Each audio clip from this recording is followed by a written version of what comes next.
A shooting range in a suburban Chicago gun store, and there's a sense of victory in the air. After years of trying to overturn the city's handgun ban, the U.S. Supreme Court did just that at the end of June.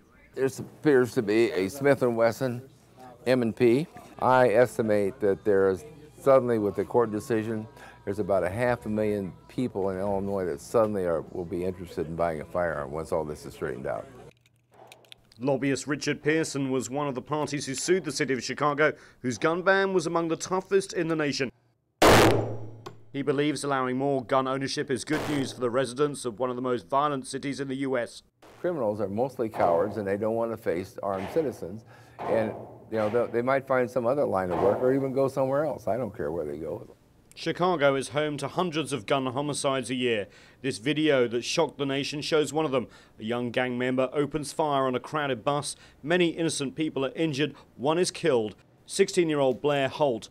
The shooting happened 3 years ago, but it's like yesterday for his mother, Annette.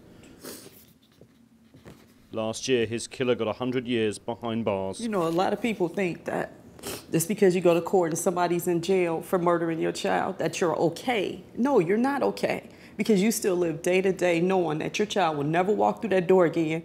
Since her son's murder, Annette fights gun violence by advocating for the strict control of guns on the streets. Because we have this flow of guns into our community, even though we have a gun ban, people still have access to guns. That evening, she's on the streets of the south side of Chicago, part of an anti-violence demonstration at Chicago's most violent corner. We gotta stop it. We can do it. We can do it. Father Michael Pfleger leads this show of force against force. He wants the citizens of Chicago to take their streets back from the criminals. You gonna take my fire this time, or you gonna run again? Why you keep running, man? Will you talk to me?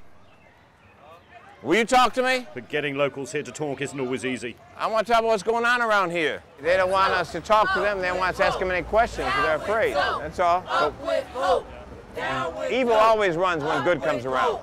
That's how it is. A controversial figure, always surrounded by young parishioners who double as his bodyguards, Father Pfleger doesn't have time for the arguments of the gun lobby like the famed National Rifle Association.